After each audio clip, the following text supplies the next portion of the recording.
Okay, I think I'm going to start us off. I see that we have a number of participants already joining the meeting. So first of all, I'd like to welcome everybody.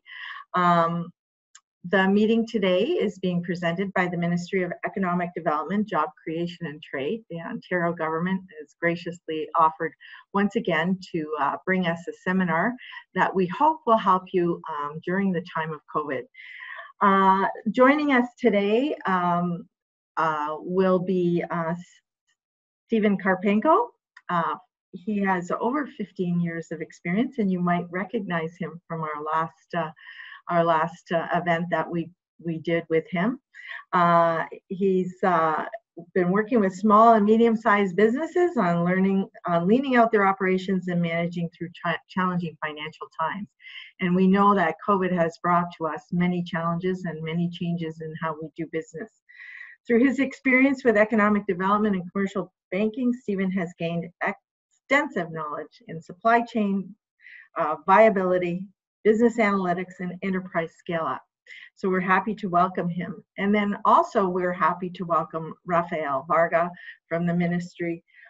He is a senior expert advisor and has been helping us coordinate these seminars. So we're very grateful for him to be reaching out to us today. The seminar is in partnership with the WindsorEssex Economic Development Corporation and the Small Business Centre for WindsorEssex. And as per our last event, there is an opportunity for you to submit questions, which we will cover at the end of Stephen's presentation. So thank you everybody for joining us today. And Stephen, I'm going to hand it over to you to kick us off. Thank you.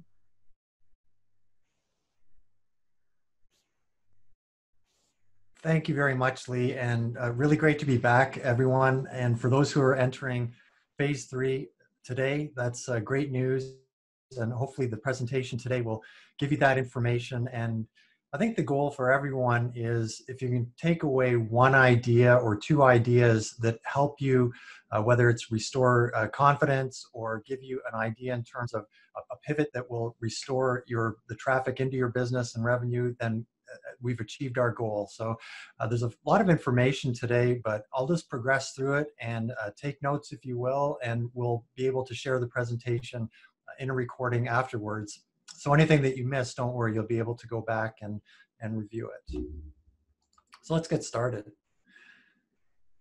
This picture really resonated with me because when you think about what we've gone through with COVID and where we are now in terms of the leadership challenge, crossing a crevasse at Mount Everest and the ladders that are required to do that kind of reminds me of what we're going through now.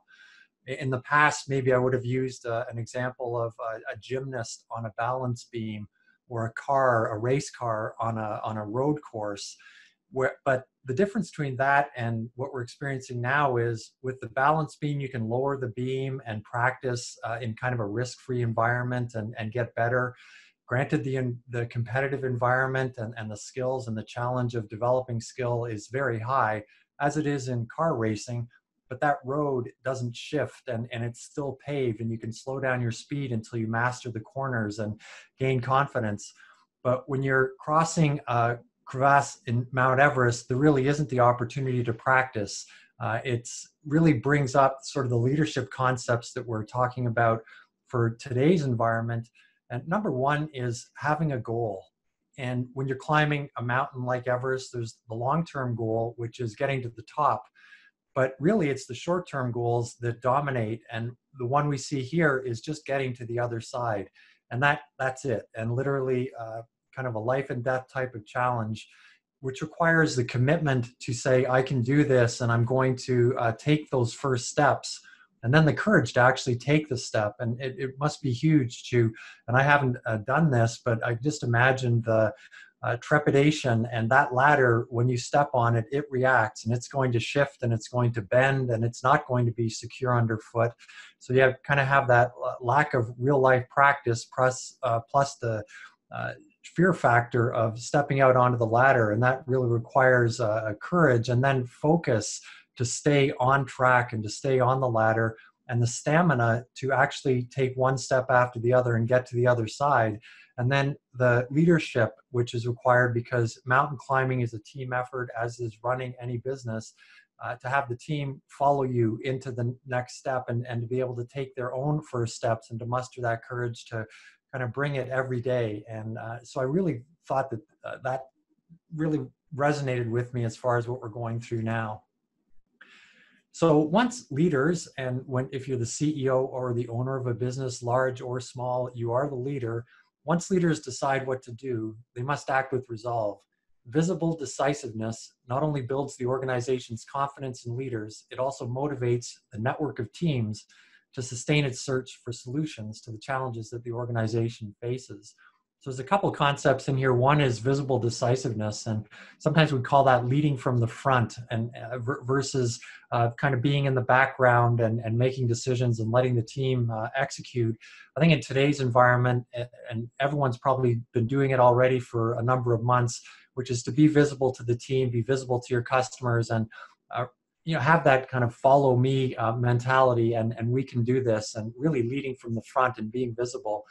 And the benefits of that are that the team not only kind of rises to the moment in terms of what needs to be done today, right now, but it also encourages everyone to work together when not in contact with you, the owner, work together to identify other problems, big or small, and work together to bring those challenges to the fore and to come up with a solution to them. So you really get everything working almost on a 24/7 basis, working towards goals and solutions. So let's look at today's agenda. We'll just go through a reopening toolkit, because that's number one, is making sure that employees and customers are safe. Then we'll take the pulse, and I'll bring you up to date in terms of some current data with what's going on, not only around the country with reopening, but also in terms of global trade, which is important to the Windsor-Essex community. Then we'll talk about and segue into strategic leadership concepts, evaluating new business models, and then organizing and leading through crisis. Of course, now we're into reopening, but the challenges in how do we go from phase 1 to phase 2 and now into phase 3 and rebuild that business footprint that we had prior to COVID. We'll go through that. And then we'll just wrap up with a summary around reopening and possibly reinventing the business. So let's look at the reopening toolkit. We've been working hard within the Ontario government to put resources together that every business can use. And here's an example. The web link is at the bottom of the page, and you can read it now, or when you look at the video and get the slides, pick it up there. But what we've been doing is for every different sector, whether it's manufacturing or restaurant, food service, construction, those are the examples shown here. But there's probably more like 15 or 16 different sectors that we've looked at, is to prepare some tip sheets and guidance in terms of what the best practices are for reopening. And I think that'll be really helpful to everyone. And it's being kept up to date, because the kind of the policies and the municipal bylaws and the things that we follow in the news, they're not really representative of what everyone is going through.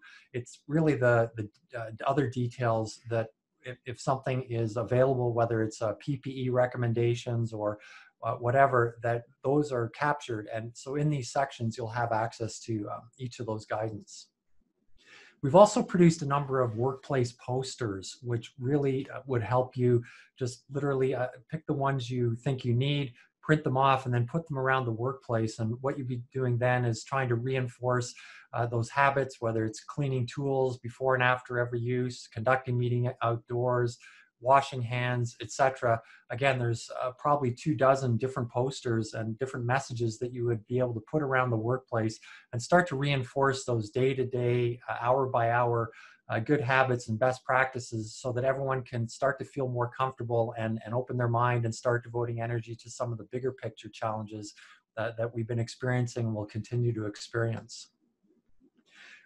Just a reminder, we have the PPE Supplier Directory. I know that all of the local economic development organizations and cities and chambers of commerce are doing their best to communicate this to you as well.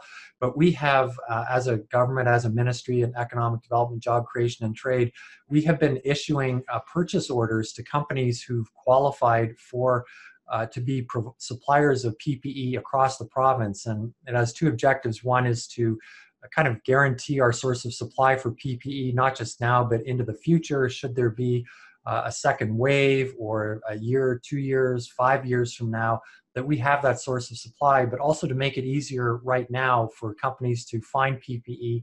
So the link is at the bottom of the screen. And like I said, we've issued hundreds of purchase orders, and there are almost 1,000 companies that are on the directory, and I'm sure many are local to Windsor-Essex.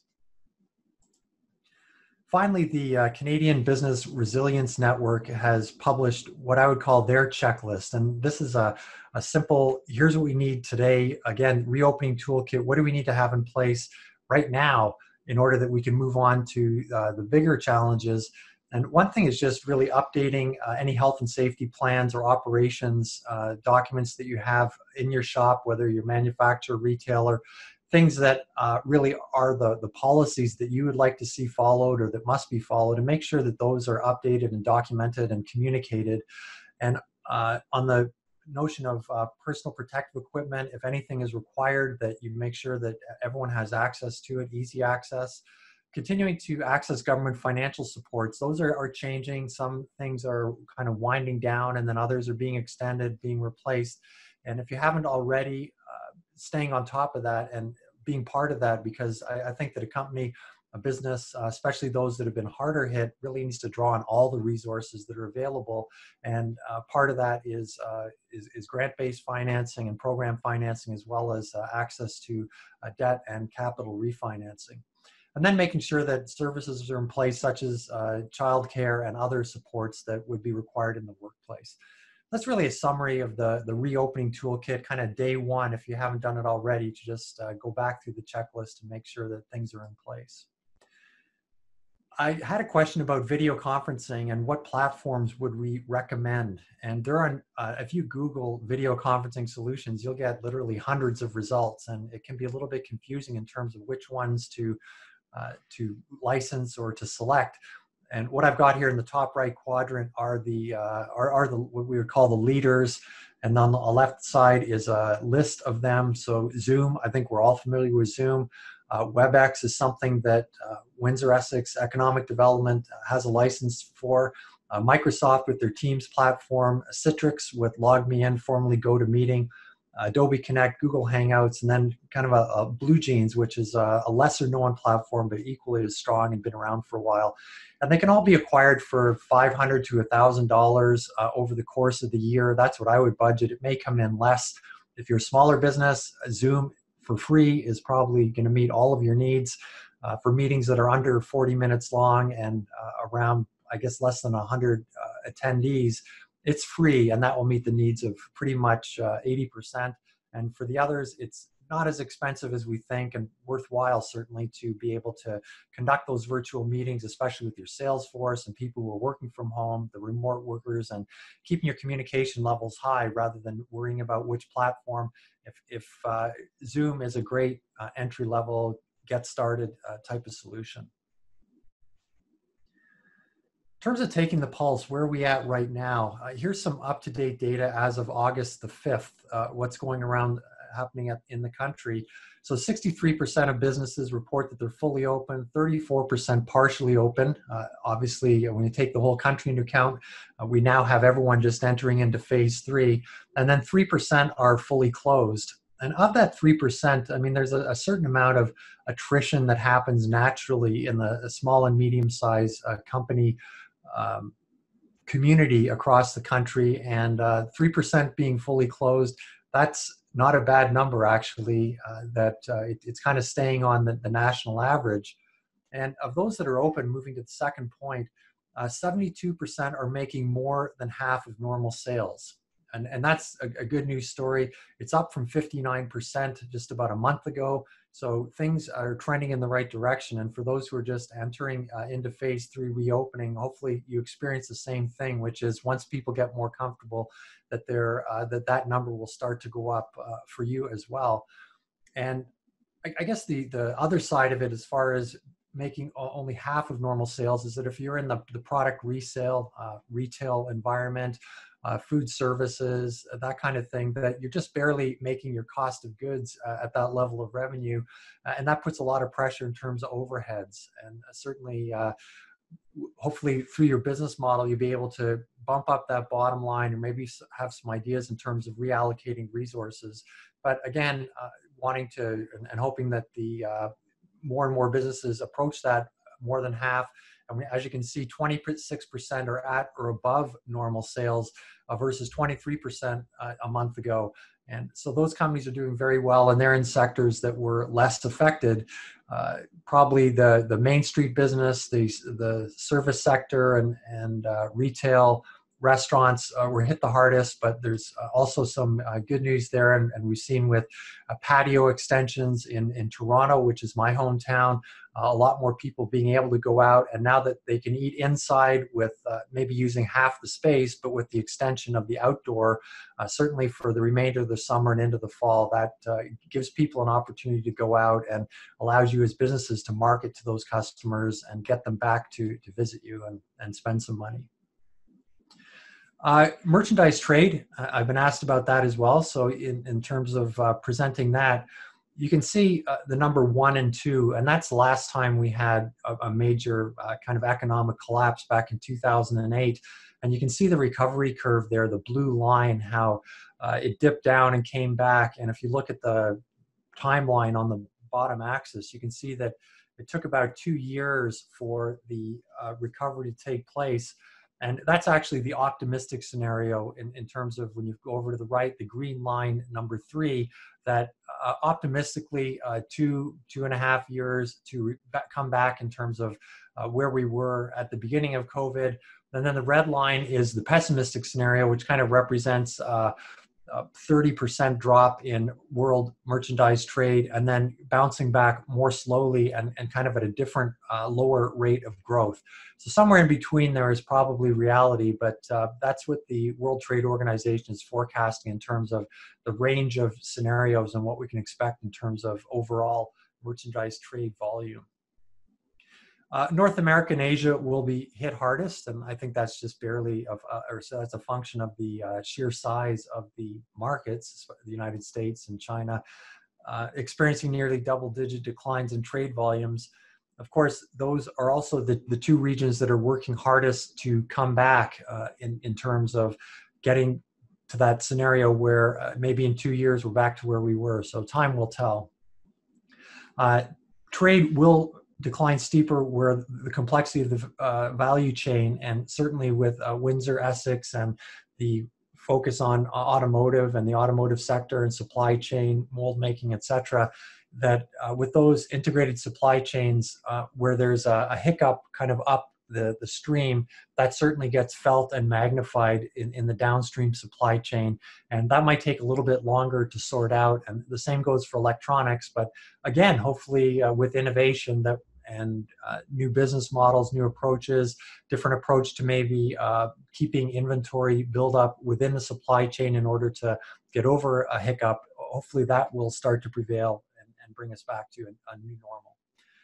And services are affected. I guess the cross-border nature of salespeople traveling between Canada and the US or between Canada and Europe is affected, obviously. And again, pivoting to a new normal, and hopefully things like virtual conferencing will be an acceptable replacement for that in-person contact. And then as we get better and better at recovery, that we can restore some of that in-person contact that we had prior to COVID. You might remember this slide from the last presentation. There's other challenges out there, and as we return more to normal, I think we return also back to these challenges that we had, whether it's the tariff barriers that we're facing in terms of closing of markets, but at the same time, the opening of markets presented by new trade opportunities, whether it's CUSMA or the CPTPP overseas or CETA, that there are opportunities as well as barriers. But the speed of innovation is still going to accelerate, and we see that in our factories and plants where we're talking about robotics to replace mundane labor-oriented work, and when we have social distancing in our workplaces, that technology and automation is being brought to bear there as well.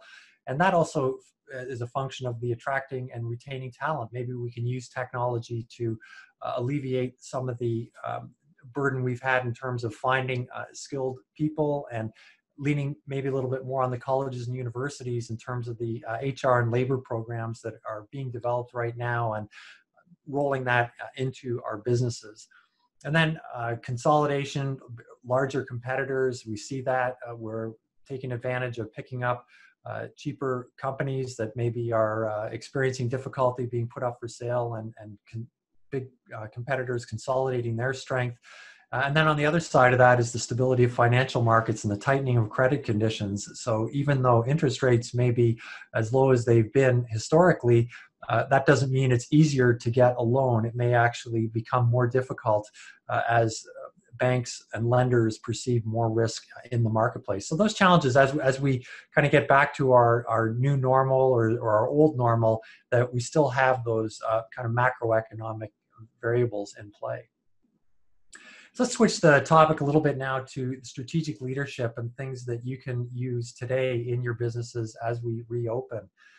The first thing is, before thinking about new business models or making radical changes or any kind of pivots that may be more difficult, easy to say, hard to do, let's think about what we can do today.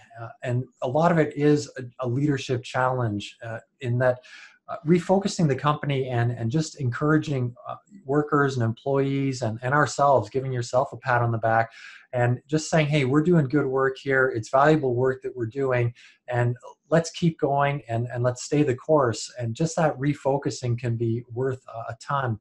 And then the collaboration with customers, and make sure they know what you're doing and how you're there to support them. Because as we all know, everyone is going through different challenges, and your customers, your loyal customers, they want to hear from you, and I think want to come back and buy from you. But it also needs to be communicated, and that collaboration needs to be there to say, hey, it's okay, and we put those measures in place, and welcome back. And then through social media, letting your brand speak, through signage in stores, window signage, if you're a Main Street business and have that walk or drive-by type traffic, having messaging that says that, and it's kind of that we're all in this together type of messaging, and letting your brand speak and welcoming customers back. And then rebuilding that trust factor. And maybe some of that has been lost with all of us, where just what we've been through the last 5 or 6 months, where forgetting that so much of what our relationships are built on trust, and just to kind of extend that hand and say, you know, we're here together, we're here for you, and renewing that bond, and then communicating nonstop. This is kind of a qualitative, if you will, approach to today's challenge, and really leveraging the communication and collaboration that you do have access to. And it's kind of one step at a time, one customer at a time. But maybe that's coming back to the opening slide. That's the focus, and taking those first steps, and then staying the course, and gaining as much as you can with today's business and today's business model as we reopen. And also where you spend your time as a leader and as a business owner. And this is from Stephen Covey's 7 Habits of Highly Successful People. And it was my favorite part of that book. And that goes back to the early 90s, but it's still very relevant today, especially this 4-quadrant approach, where how do we decide where to spend our time? And there's important tasks, and there's things that aren't important, and how do we tell the difference? And this is a model that you can use, which really based on urgency. And if something is urgent and something is important, then those are the things that need to be done today. And I'll give you a model. I call it the network of teams, that helps you determine what really is urgent and important. But then there's the other thing, which is important and not urgent. And that's the planning time. And even though we've been going through these fighting fires and crisis every minute type of scenarios as we reopen, that it's still important to spend time on those planning and quality activities. And I'll go through the business model and through the rest of the presentation is a lot of that. And maybe it's not, in the old days, we kind of would go off on a retreat and bring the team for 1, 2, or 3 days and plan strategy and come back and communicate to the rest of the team what we've decided and new direction. Well, it's kind of like that's all out the window, and it's even more challenging because of virtual communication, but it's still important to set time aside, and maybe it's having more periods of reflection and making sure that you schedule time with the team that isn't the daily or every couple day sort of focus on the crisis or important and urgent stuff, but it's the once a week or once every 2 weeks planning type time, and maybe for an hour or two versus a day or two, but making sure that it still gets done. And then there's the stuff that is urgent and not important. And maybe those are things that can be delegated or delayed while you focus on kind of the quadrant 1 and 2 stuff. And then quadrant 4, which is not urgent and not important. Those are things that in today's climate, if you didn't get them done, probably no one would remember and no one would be the worse off for it, including your customers. So it's really quadrant 1, 2, and 3, and most importantly, quadrant 1 and quadrant 2. So on that theme of important and not urgent, let's look at new business models and evaluating ideas. When you look at this, the words here from Bill George, author of True North and a former CEO himself, he's got 5 key points that represent crisis as moments of opportunity. And I think we've heard that. So crisis is moment of opportunity. Crisis creates change. Change creates opportunity. Facing the challenge, taking control of cash. I think everyone's done that already. Knowing where the money is so important. Cash is king. Cash is the lifeblood of any business. And then number 4, we already mentioned about leading from the front, being the first to sacrifice or to volunteer. Probably 1, 2, and 4 we've all taken care of. The ones I want to focus on are number 3, which is getting the world off your shoulders. And as we reopen and return to what is going to be our normal for a while, that you take time to reflect and take time to relax, give yourself a pat on the back, and take it off of yourself. The whole thing isn't on each of our shoulders. Find that support network and find those resources, and we'll go into it a little bit further, that allows you to feel like you're not alone in this and that the whole thing isn't on your shoulders. And then number 5, once you've decided what to do, is to be aggressive in the marketplace. I think this is a great time where if you're really confident about what customers you serve and what your value proposition is in the market, that as you change that and kind of even increase the focus, that you have the opportunity to be aggressive in the market and go after those new customers and maybe knock on some doors that you haven't in the past, just with that confidence that you've got a strong team in place and a strong value proposition to go after it, and maybe step out of your comfort zone a little bit in terms of your competitive fire and in terms of communicating your strengths to your customers and to new customers. Sometimes we're a little shy about that, and when business is good, it's okay to stay in that comfort zone. But I think now is a time to explore new avenues and be aggressive. So reopening models, we've kind of done all that now. Here we are. We've gotten through in terms of establishing social distancing, in terms of PPE in the workplace and that kind of thing. So let's put a check mark there and move on to the next phase, which are the new business models. And this is a slide I had in the previous presentation.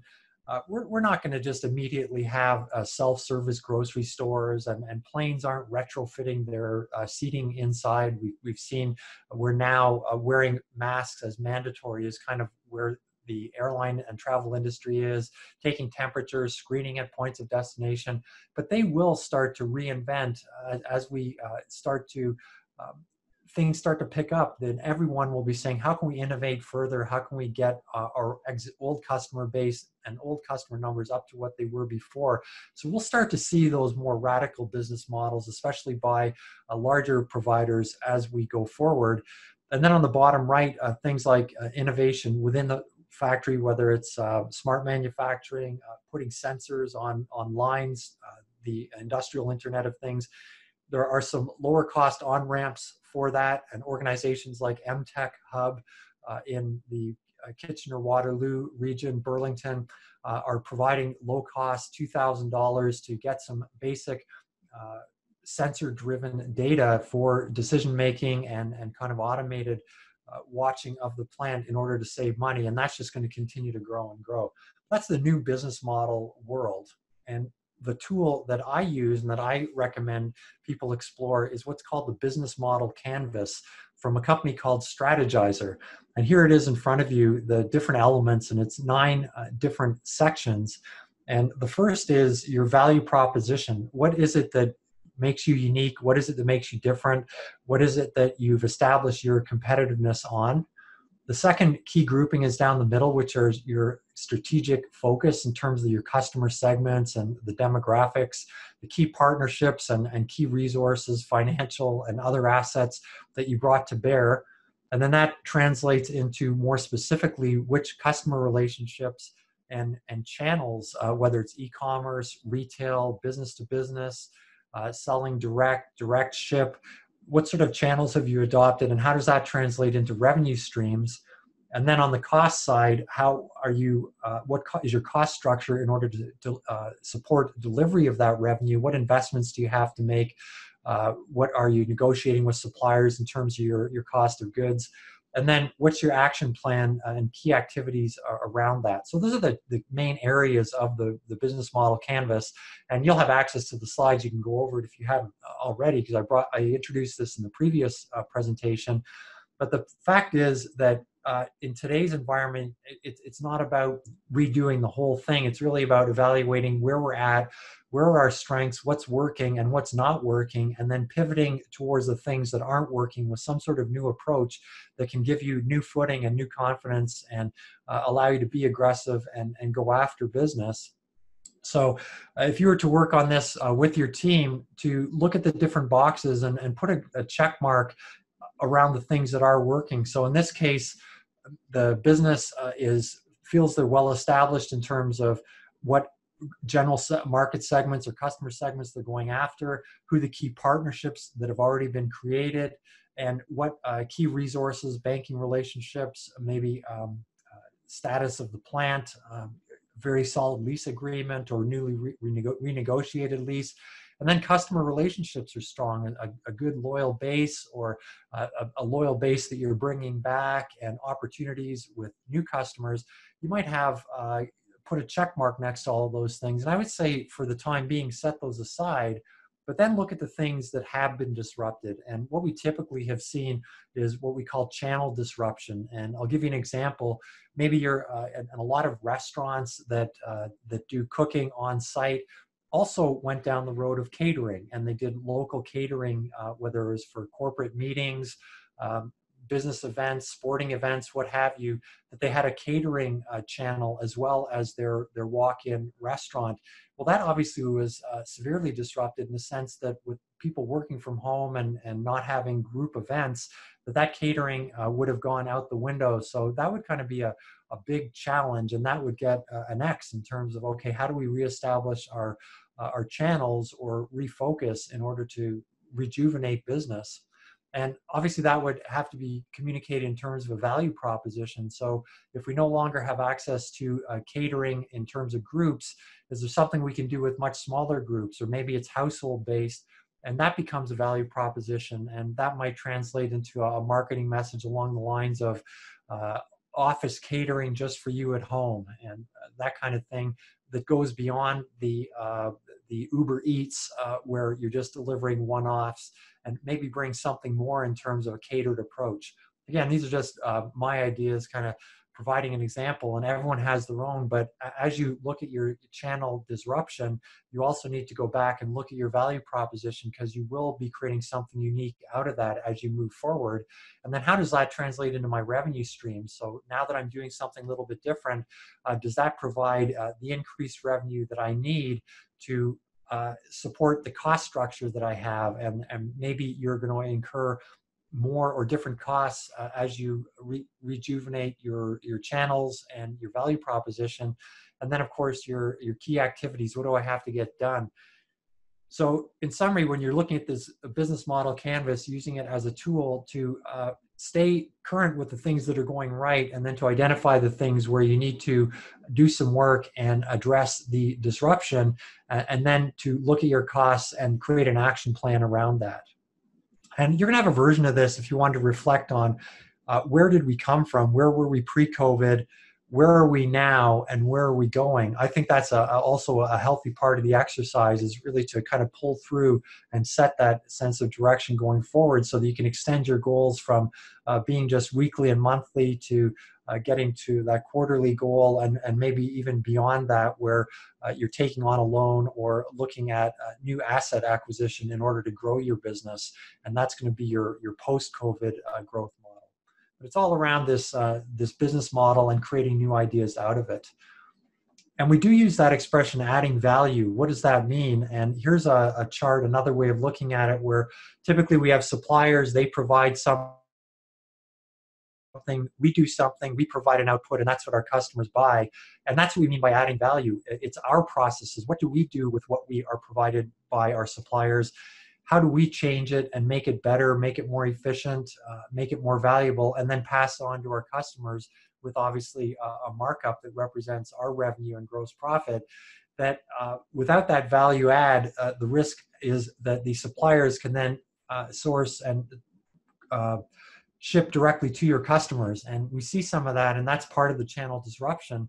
So you need to really go back and say, okay, how are my suppliers, who are maybe now my new competitors, how are they adapting and pivoting? And how do I observe what they're doing and add value to that, so that I can continue to be of value to my customers and keep that relationship, versus losing them to a supplier or someone who's pivoting at a greater or quicker extent than me. So it's really important to understand that concept of adding value.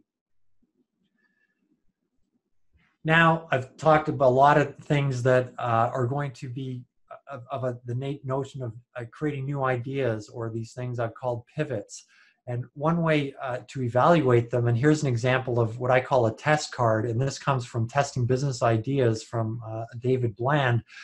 And it's not to say that everything that you look at and everything you consider needs a test card, and that you need to print this thing off and every idea have a test card. Maybe you do, maybe that's how you operate. But I would say printing it off and having it posted for yourself, or maybe your team, as a reminder to say that every idea really needs to be evaluated before we commit to it wholeheartedly. It needs to be tested, and it needs a hypothesis to say, hey, by doing this, we think it's going to do X. But we need to verify that. And let's have a little bit of measurement, whether it's a customer count, whether it's increased revenue, whether it's gross profit. And then we'll know we're right, or we'll accept this idea if the test generates that result. And I would say that's a really good practice to get into as you do these pivots. And we use it it's very common in terms of advertising and social media campaigns.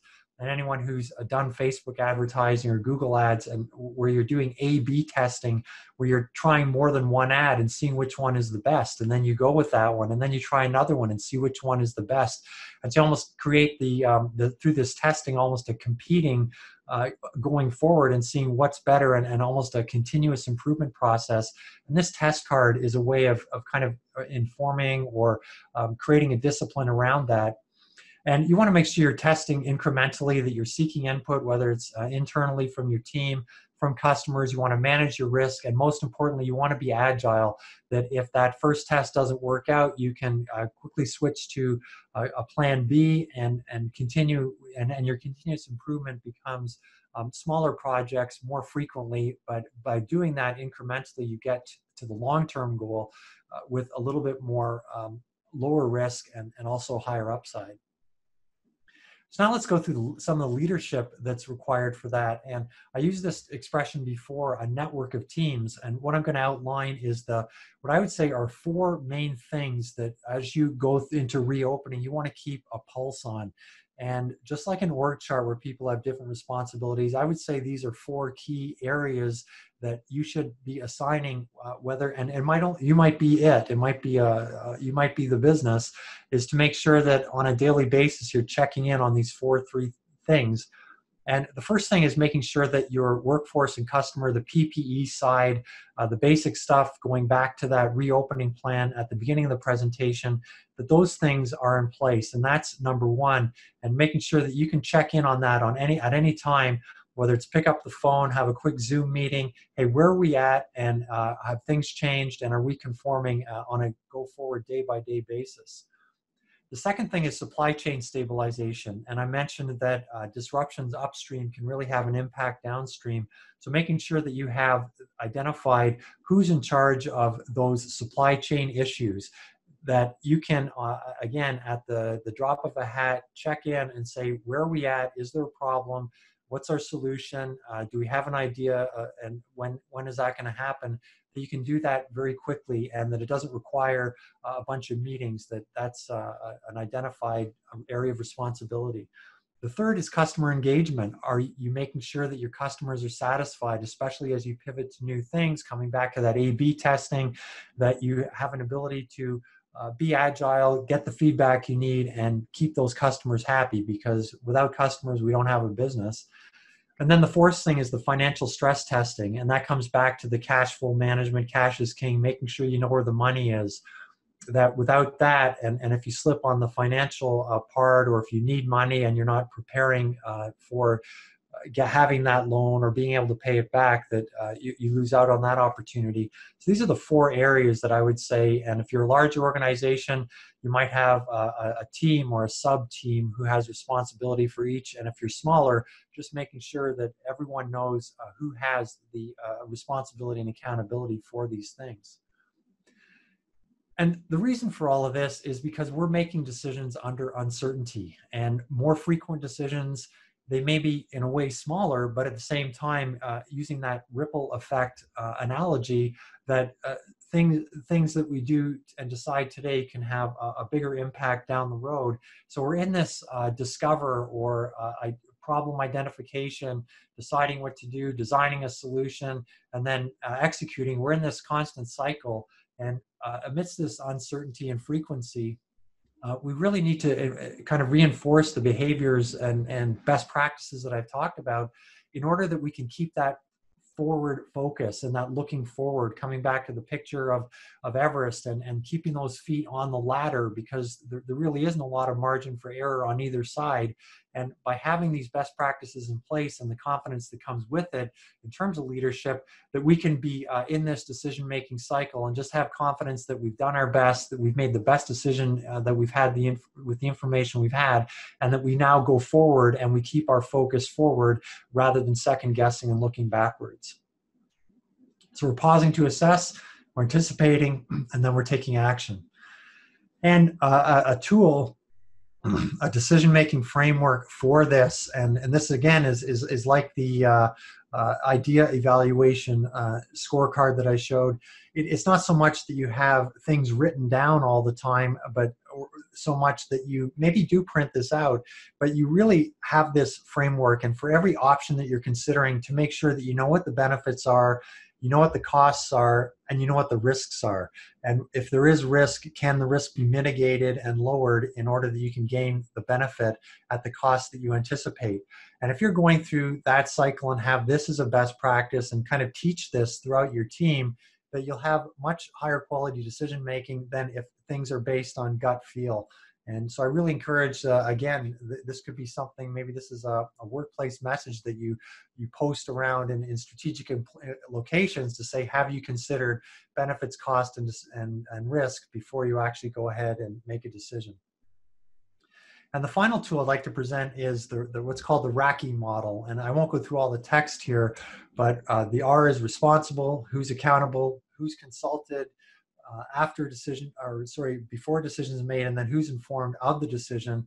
And the way you can implement this is, again, a simple chart. And this is a great communication tool, especially as you're going through those pivots and new business model ideas and implementing things differently, that you make sure everyone knows who's doing what. And so on the left-hand side, we have key activities, whether they're financial, operational, warehousing, etc., that those are down the left. And then across the top, you have the different team members or units on your team and that everyone can see very quickly who's responsible, meaning who's actually doing the work, who's accountable, who's the supervisor or team lead that is supervising that work.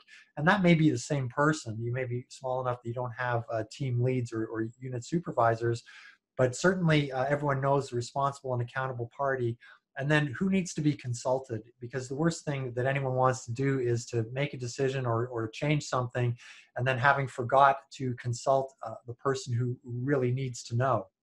And that may be an external party. It may be a supplier. It may be your banker. But the fourth thing is who needs to be informed and what's the communication around each decision. So with this simple chart, and it can be this simple, you have a way of communicating everything going forward. And this becomes kind of the final tool of the few that I've shown you, that if you can implement all these tools, you built that backbone that really supports your rapid decision making amid uncertainty. So we're just demonstrating deliberate calm, bounded optimism, and very important, empathy. And I think we've learned, and we all know that we're each going through different challenges through COVID and beyond, that we don't really know what they are. And it becomes that much more important to listen and to develop that empathy. Maybe in the past it's been less important or less of a consideration, but certainly going forward, just to realize that everyone has challenges, to be accommodating, but then at the same time, getting everyone on board, that we support each other, and maybe we can have a stronger team as a result. So let's summarize now. We've talked a lot about reopening and reinventing through uncertainty, and mitigating challenges by having those different tools in place, and the communication and involvement of different people to improve the quality of decision making. And let's summarize in terms of building our better future. And so these are all the different decisions that I would expect would be made in going through the reopening and beyond. And the first thing is around people. And so which decisions are you making that involve communication and the caring and support and empathy sides of the people management part of your business, and also your customers? And then secondly, operationally, in terms of designing spaces that work in order that you can not only sustain business today and secure it, but also as you rethink and start to leverage your assets of real estate and space, both inside your shop, your store, your plant, and outside, in the parking lot, the curbside. Maybe you're a restaurant and you're going to start serving people outside. How do you make best use of that space, and designing spaces that work and actually are part of your value proposition and allow your customers and your employees to feel comfortable working there? And solving in phases, putting that quadrant 2 activity, the strategizing, the thinking, the very important but not necessarily need to be implemented today, in order that you can solve in phases and incrementally, and then prioritize around, so that people can see and understand what's coming, and then gives you a position to lead and to put yourselves in that position of saying, follow me, and allowing everyone to work together on the challenges of the day.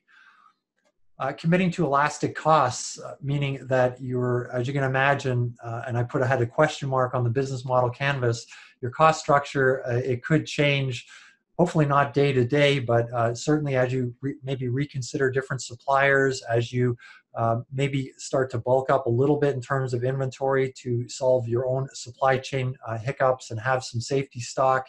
These things have a cost associated with them. Maybe you're not able to renegotiate your lease and you're kind of stuck with the lease payments you have on a monthly basis. But looking to reduce your costs, and then to maybe transform and allocate costs, and look at your gross margins, coming back to the previous presentation I did, where you kind of know what your margins are on a customer and product line basis, in order that you can be a little bit more elastic and flexible in terms of that cost side, fueling the revenue generation. And then finally, getting future ready, and I've used this word agile, and which is to be prepared, to have those listening skills and to be listening all the time. And then hopefully, as you join that 26% of businesses that are doing as well as before, or even better, that you can take advantage of that new platform that you've designed for your business, and start to scale up and take advantage as we reopen and recover, and start to establish what probably is the more permanent future, that we have both nationally and as global trading partners. So thank you very much. That's my presentation. Hopefully not too much information. And like I said, if everyone can get one idea out of it, that is a bonus. And more than that, then hopefully you're off to the races. So good luck, everyone. And I hope to stay in touch. And I'll pass the presentation over to Lee. So thank you very much. Thank you, Stephen. What a great presentation. So much information. We're really excited that you were able to provide this today. I am moderating the questions. So the first question I did want to ask is, and is the presentation going to be available for us to share? Yeah, definitely. I'll pass the slides over to Raphael, and he'll get them out as early as you can. He'll have them within a half hour. So awesome, because there's some really great templates embedded in your presentation that I think will be really helpful for the community and for companies to use. One of the other questions, and this question is maybe not for your ministry, but let me ask it and see whether or not we can direct the question to the correct ministry. So the pandemic is creating a huge spike in substance abuse and negative behaviors. Do the government's organizations and their HR staff have any plans that we're aware of to address these issues? I did see this question come in and did a little bit of online looking, but just wondered, Stephen, if you have any thing off the top of your head that you might be able to contribute to that. Well, I'm just a simple business advisor, and so I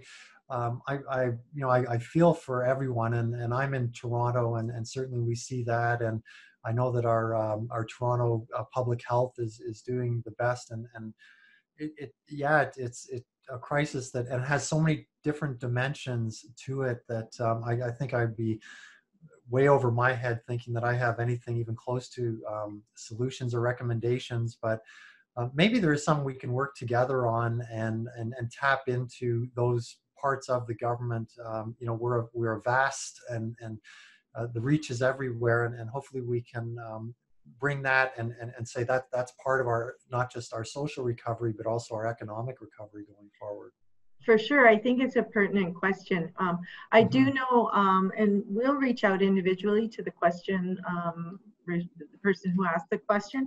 I know that www.ontario.ca has some information for support for people during COVID, and there is a mental health perspective there. In our region, typically economic development doesn't work in this field either so much as the United Way and Canadian Mental Health, but that doesn't mean that we as an organization can't reach out to Canadian Mental Health and United Way and find out whether or not they're going to be doing any information sessions, and we can certainly support that from our end as well. So thank you for the question, and we will reach out directly to the question holders.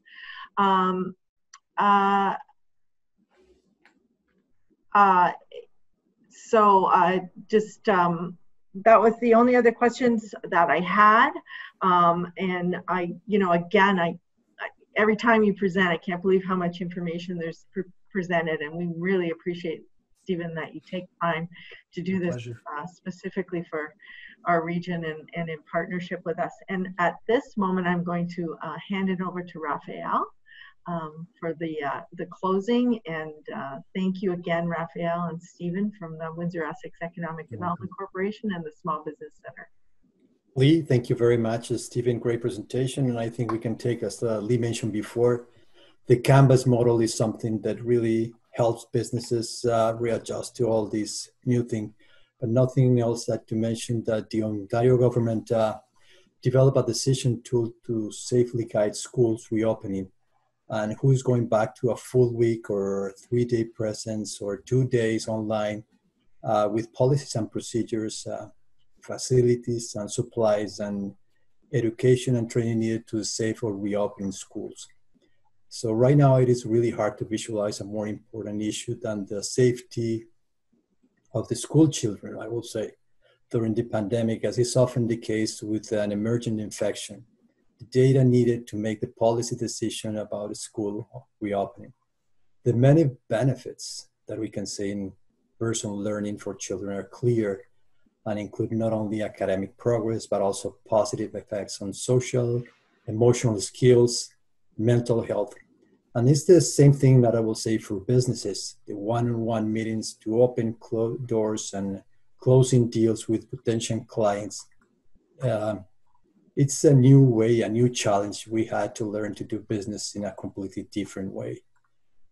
Longer term concerns about closing businesses and when the economy is going to recover and business trying to get people back to work and go back to normal.